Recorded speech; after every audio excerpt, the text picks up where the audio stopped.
السلام علیکم ورحمۃ اللہ وبرکاتہ۔ الحمدللہ رب العالمین والصلاة والسلام علی رسولہ الامین نبینا محمد وعلی آلہ واصحابہ اجمعین، اما بعد۔ معزز و محترم ناظرین، آج کی اس ملاقات میں ہم پارہ نمبر 14 کا خلاصہ آپ کے سامنے پیش کر رہے ہیں۔ اس پارے کے اندر اللہ رب العالمین نے سب سے پہلی بات جو ذکر کی وہ یہ کہ ایک دن ایسا آنے والا ہے کہ جب کافر لوگ تمنا کریں گے کہ کاش وہ بھی مسلمان ہوتے۔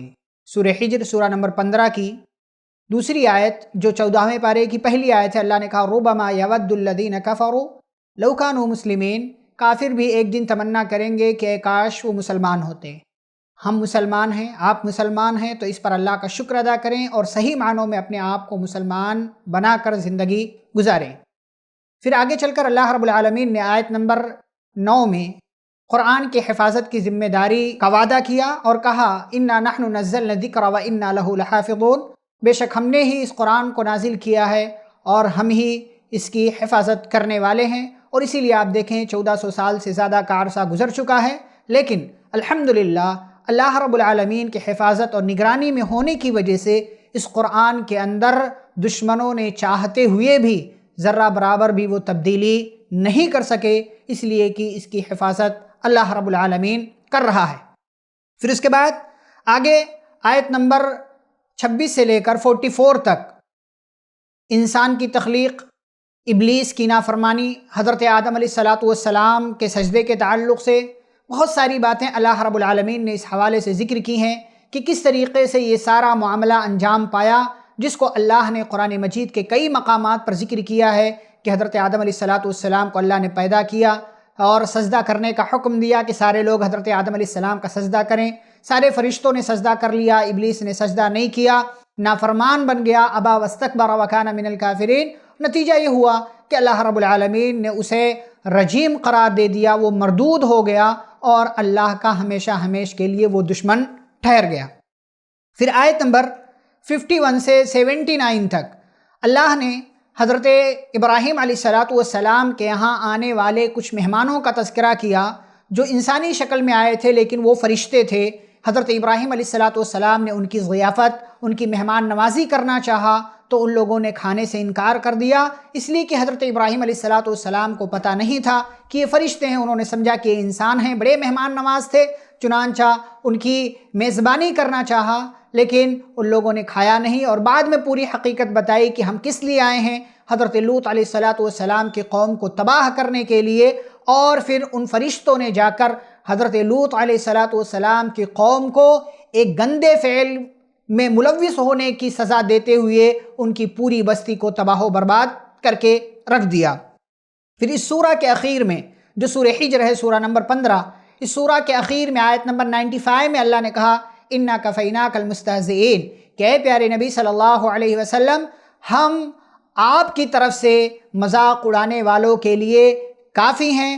کون مذاق اڑانے والے؟ الذین یجعلون مع اللہ الہا آخر فسوف یعلمون، کہ جو لوگ اللہ کے ساتھ کسی اور کو بھی معبود بناتے ہیں، سمجھتے ہیں، تو ان قریب یہ جان لیں گے کہ ان کا انجام کیا ہونے والا ہے۔ اور اے پیارے نبی صلی اللہ علیہ وسلم، وَلَقَدْ نَعْلَمُ أَنَّكَ يَضِيقُ صَدْرُكَ بِمَا يَقُولُونَ، ہمیں یہ بھی پتہ ہے کہ ان کی باتیں آپ کو بہت زیادہ تکلیف دیتی ہیں، تو آپ کیا کریں؟ فَسَبِّحْ بِحَمْدِ رَبِّكَ وَكُن مِّنَ السَّاجِدِينَ، آپ اپنے رب کی تسبیح بیان کریں، اس کی تعریف بیان کریں اور زیادہ سے زیادہ اپنے رب کے لیے سجدہ کریں۔ وَاعْبُدْ رَبَّكَ حَتَّى يَأْتِيَكَ الْيَقِينُ، اور زندگی کی آخری سانس تک، یعنی جب تک آپ کی زندگی باقی ہے، آپ اپنے رب کی عبادت کرتے رہیں۔ یہ اس سورہ کے آخری آیات میں آیت نمبر 95 سے 99 تک اللہ رب العالمین نے اپنے پیارے نبی صلی اللہ علیہ وسلم کو تسلی دی اور آپ کو مشکل کے وقت کیا کرنا چاہیے اس کی تعلیم دی کہ اگر کوئی آپ کو پریشان کرتا ہے، کسی قسم کی اذیت میں آپ مبتلا ہیں، تو رب کی تسبیح کریں، تحمید کریں، سجدہ کریں، نمازیں پڑھیں اور زندگی کا مقصد عبادت کو بنا لیں اور زندگی کی آخری سانس تک اپنے رب کی عبادت کرتے رہیں۔ پھر اس کے بعد ایک دوسری سورہ اسٹارٹ ہوتی ہے جو سورہ نحل ہے، سورہ نمبر 16، سورہ نمبر 16۔ اس سورہ کے اندر چونکہ ایک شہد کی مکھی کا تذکرہ کیا اللہ رب العالمین نے، اور اسی سے منسوب یہ سورہ ہے سورہ نحل۔ نحل کا مطلب شہد کی مکھی، بی، اسی سے منسوب یہ سورہ ہے، اسی کے نام پر۔ اس سورہ کی ابتدا میں اللہ رب العالمین نے آیت نمبر 2 سے لے کر 18 تک اللہ رب العالمین نے اپنی مختلف نعمتوں کا تذکرہ کیا، مختلف مخلوقات کا تذکرہ کیا۔ فرشتوں سے اسٹارٹ کر کے اللہ نے انسانوں کا ذکر کیا، جانوروں کا ذکر کیا، آسمان سے نازل ہونے والی بارش کا ذکر کیا، سورج کا، چاند کا، ستاروں کا، اور اس کے بعد سمندر کے اندر موجود کشتیوں کا، اور پھر اس کے اندر موجود مخلوقات کا، مچھلیوں کا، کہ ہم نے ان ساری چیزوں کو تمہارے لیے بنایا ہے، تمہارے لیے اے انسانوں ہم نے پیدا کیا ہے۔ اور پھر آسمان میں موجود ستارے کا مقصد اللہ نے بیان کیا، وعلامات وبالنجم هم يهتدون، کہ اس اسٹار کے ذریعے، ان ستاروں کے ذریعے لوگ اپنا راستہ تلاش کر لیتے ہیں اور اپنی منزل تک پہنچ جاتے ہیں۔ پھر اللہ نے ایک حقیقت بیان کی، وَإِن تَعُدُّوا نِعْمَةَ اللَّهِ لَا تُحْصُوهَا، اللہ کی نعمتیں تو اتنی ہیں کہ اگر تم انہیں گننا چاہو، شمار کرنا چاہو، نہیں کر سکتے۔ لیکن اللہ پھر بھی اے انسانوں تمہارے گناہوں کو، تمہاری ناشکری کو بخشتا رہتا ہے، کیونکہ وہ بخشنے والا، رحم کرنے والا ہے۔ پھر اللہ رب العالمین نے آگے چل کر اور بھی کئی ساری چیزوں کا تذکرہ کیا، اس پس منظر میں انسانوں کے مکر کا، چال کا، پھر اس کے بعد جنت کا، جہنم کی ہولناکیوں کا، اور پھر اس کے بعد آیت نمبر 36 کے اندر اللہ رب العالمین نے اس بات کا تذکرہ کیا، وَلَقَدْ بَعَثْنَا فِي كُلِّ أُمَّةٍ رَسُولًا أَنِ اعْبُدُوا اللَّهَ وَاجْتَنِبُوا الطَّاغُوتَ، کہ ہم نے ہر امت، ہر بستی، ہر علاقے میں ایک پیغمبر کو اپنی طرف سے بھیجا، اور اس کا پیغام یہ تھا، اس کی دعوت یہ تھی کہ اے لوگو اللہ کی عبادت کرو اور طاغوت کی پیروی سے اپنے آپ کو بچاؤ۔ پتہ چلا کہ دنیا میں ہر زمانے، ہر دور میں اللہ رب العالمین نے پیغمبر بھیجا، نبی بھیجا، رسول بھیجا، کہ جس نبی نے، جس رسول نے، جس پیغمبر نے لوگوں کو اللہ کی وحدانیت، اللہ کی توحید کی طرف بلایا اور طاغوت کی عبادت سے انہیں منع کیا، انہیں روکنے کی کوشش کی۔ یہ سلسلہ پیارے نبی صلی اللہ علیہ وسلم پر ختم ہو گیا۔ آپ خاتم النبیین ہیں، تمام نبیوں، تمام رسولوں کے سردار ہیں۔ اب آپ کے بعد کوئی نبی نہیں آنے والا۔ ما کان محمد ابا احد من رجالکم ولکن رسول اللہ وخاتم النبیین، کہ محمد صلی اللہ علیہ وسلم تم میں سے کسی مرد کے باپ نہیں ہیں، لیکن وہ اللہ کے رسول ہیں اور تمام نبیوں کے خاتم ہیں۔ اب آپ کے بعد کوئی نبی اور کوئی پیغمبر نہیں آنے والا۔ پھر آگے چل کر اللہ رب العالمین نے آیت نمبر 43 44 میں اہل علم سے سوال کرنے کی تعلیم دی ہے، نصیحت کی ہے کہ فَاسْأَلُوا أَهْلَ الذِّكْرِ إِن كُنتُمْ لَا تَعْلَمُونَ، کہ اے لوگو اگر تمہیں معلوم نہ ہو تو اہل ذکر سے، جانکار لوگوں سے پوچھ لیا کرو اگر تمہیں کسی چیز کی جانکاری نہ ہو۔ یعنی جس مسئلے میں، چاہے وہ دنیا کا مسئلہ ہو، دین کا مسئلہ ہو، اگر اس مسئلے میں جانکاری نہیں ہے تو بلا وجہ اپنے دماغ کو کھپانے کے بجائے اہل علم سے ڈائریکٹ سوال کر لیا کرو۔ شرم نہیں، حیا نہیں کہ میں بڑی عمر کا ہو چکا ہوں تو کیسے کسی سے جا کر سوال کروں، کسی کے سامنے جا کر پوچھوں۔ پھر اللہ نے آیت نمبر 58 اور 59 میں بیٹیوں کی پیدائش پر بعض عرب قبائل کا رویہ ذکر کیا ہے۔ وَإِذَا بُشِّرَ أَحَدُهُم بِالْأُنثَىٰ ظَلَّ وَجْهُهُ مُسْوَدًّا وَهُوَ كَظِيمٌ، کہ ان کے ہاں جب بچی کی پیدائش کی خوشخبری دی جاتی تھی تو ان کے چہرے سیاہ ہو جاتے تھے، وہ غصے سے لال پیلا ہونے لگتے تھے۔ يَتَوَارَىٰ مِنَ الْقَوْمِ مِنْ سُوءِ مَا بُشِّرَ بِهِ، جس چیز کی انہیں خوشخبری دی گئی تھی اس کو وہ برا سمجھتے ہوئے لوگوں سے منہ چھپا کر پھرا کرتے تھے۔ أَيُمْسِكُهُ عَلَىٰ هُونٍ أَمْ يَدُسُّهُ فِي التُّرَابِ، انہیں یہ لگتا تھا کہ مجھے بہت بڑی ذلت و رسوائی لاحق ہو گئی ہے، وہ یہ سمجھتے تھے کہ اے کاش میں مٹی کے اندر دفن ہو جاؤں، مٹی کے اندر سما جاؤں۔ اللہ نے کہا الا ساء ما يحكمون، بہت ہی برا فیصلہ کرتے تھے۔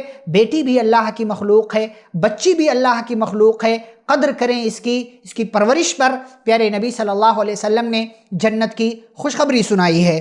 پھر آیت نمبر 68 اور 69 میں اپنی ایک اور نعمت شہد کی مکھی کا اور اس کے ذریعے بنائے جانے والے شہد کی نعمت کا تذکرہ کیا ہے کہ اللہ رب العالمین کے حکم سے کس طریقے سے وَأَوْحَىٰ رَبُّكَ إِلَى النَّحْلِ أَنِ اتَّخِذِي مِنَ الْجِبَالِ بُيُوتًا وَمِنَ الشَّجَرِ وَمِمَّا يَعْرُشُونَ، کہ کس طریقے سے ایک مکھی مختلف پھول کا، مختلف پیڑوں کا چکر لگاتی ہے، ان کا رس چوستی ہے اور پھر لا کر اس کا شہد بناتی ہے۔ ثم کلی من کل الثمرات فاسلکی سبل ربک ذللا یخرج من بطونها شراب مختلف الوانہ فیہ شفاء للناس۔ اللہ نے کہا کہ وہی ایک مکھی لیکن اس کے ذریعے مختلف ورائٹی کے الگ الگ قسم کے شہد اللہ رب العالمین بناتا ہے۔ فیہ شفاء للناس، جس کے اندر لوگوں کے لیے شفا ہے۔ اسی لیے پیارے نبی صلی اللہ علیہ وسلم شہد کا استعمال کیا کرتے تھے، ہمیں بھی کرنا چاہیے اس نیت کے ساتھ کہ اللہ نے کہا ہے کہ شفا ہے تو انشاءاللہ اس سے انسان کو بیماری سے شفا ملے گی۔ پھر اللہ نے آیت نمبر 74 سے 76 میں اپنی وحدانیت کی دو مثال ذکر کی ہے کہ جس طریقے سے ایک کوئی ایسا بندہ ہو جس میں کئی لوگ ساجھیدار ہوں، پارٹنر ہوں، اور ایک انسان کسی ایک کے ہاں صرف کام کرتا ہو، تو جیسے یہ دونوں برابر نہیں ہو سکتے، ایسے ہی صرف ایک رب کی عبادت کرنے والے اور کئی معبودوں کی عبادت کرنے والا انسان، یہ دونوں مل کر برابر نہیں ہو سکتے۔ اللہ رب العالمین نے توحید کا تذکرہ کیا ہے کہ اہل توحید کا مقام اہل کفر سے، اہل شرک سے کہیں زیادہ اونچا ہے، دونوں برابر نہیں ہو سکتے۔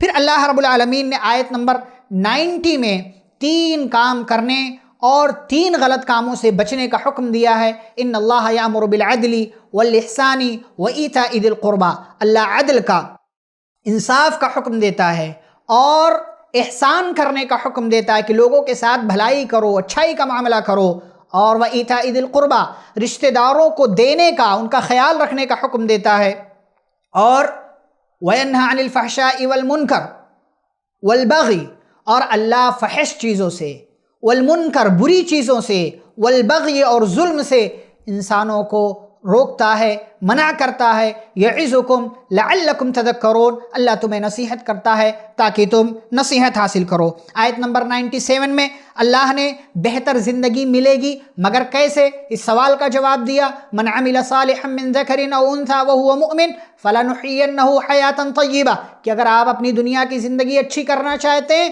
تو سنیں کہ جو کوئی بھی نیک عمل کرے گا، چاہے وہ مرد ہو یا عورت، شرط یہ ہے کہ وہ ایمان والا ہو۔ اللہ کہتے ہیں ہم اس کی دنیا کی زندگی کو بہترین بنا دیں گے۔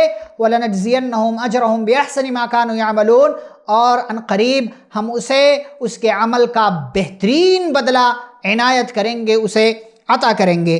آیت نمبر 112 کے اندر اللہ رب العالمین نے ناشکری کرنے والوں کا انجام ذکر کیا ہے کہ ایک بستی والے تھے، بڑی شان و شوکت کی، بڑے مزے کی، بڑے سکون کی، امن کی زندگی گزار رہے تھے، اللہ کی نعمتوں میں پل رہے تھے، انہیں اللہ کا شکر ادا کرنا چاہیے تھا، لیکن فَكَفَرَتْ بِأَنْعُمِ اللَّهِ، انہوں نے اللہ کی نعمتوں کی ناشکری کی۔ فَأَذَاقَهَا اللَّهُ لِبَاسَ الْجُوعِ وَالْخَوْفِ، تو اللہ نے انہیں خوف کا اور بھوک کا لباس پہنا دیا۔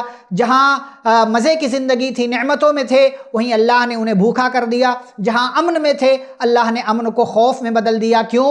بما کانوا یصنعون، ان کی حرکتوں اور ان کے اعمال کی وجہ سے۔ اس کے بعد ہمارے ہاں بہت سارے لوگ آپ دیکھیں کہ وہ کسی بھی چیز کو فوراً حلال کہہ دیتے ہیں، کسی بھی چیز کو حرام کہہ دیتے ہیں، حالانکہ حلال و حرام کسی چیز کو کہنا یہ اللہ کا اختیار ہے۔ وَلَا تَقُولُوا لِمَا تَصِفُ أَلْسِنَتُكُمُ الْكَذِبَ هَذَا حَلَالٌ وَهَذَا حَرَامٌ لِتَفْتَرُوا عَلَى اللَّهِ الْكَذِبَ، اے لوگو تم کسی بھی چیز کو حلال اور حرام کہتے مت پھرا کرو۔ کیوں؟ ہو سکتا ہے تم کسی حرام کو حلال کہہ دو اور حلال کو حرام کہہ دو تو یہ اللہ پر جھوٹ گڑھنا جیسا ہوگا۔ ان الذین یفترون علی اللہ الکذب لا یفلحون، اور جو لوگ اللہ کے تعلق سے جھوٹی بات کہتے ہیں، پھیلاتے ہیں، ایسے لوگ کامیاب نہیں ہونے والے۔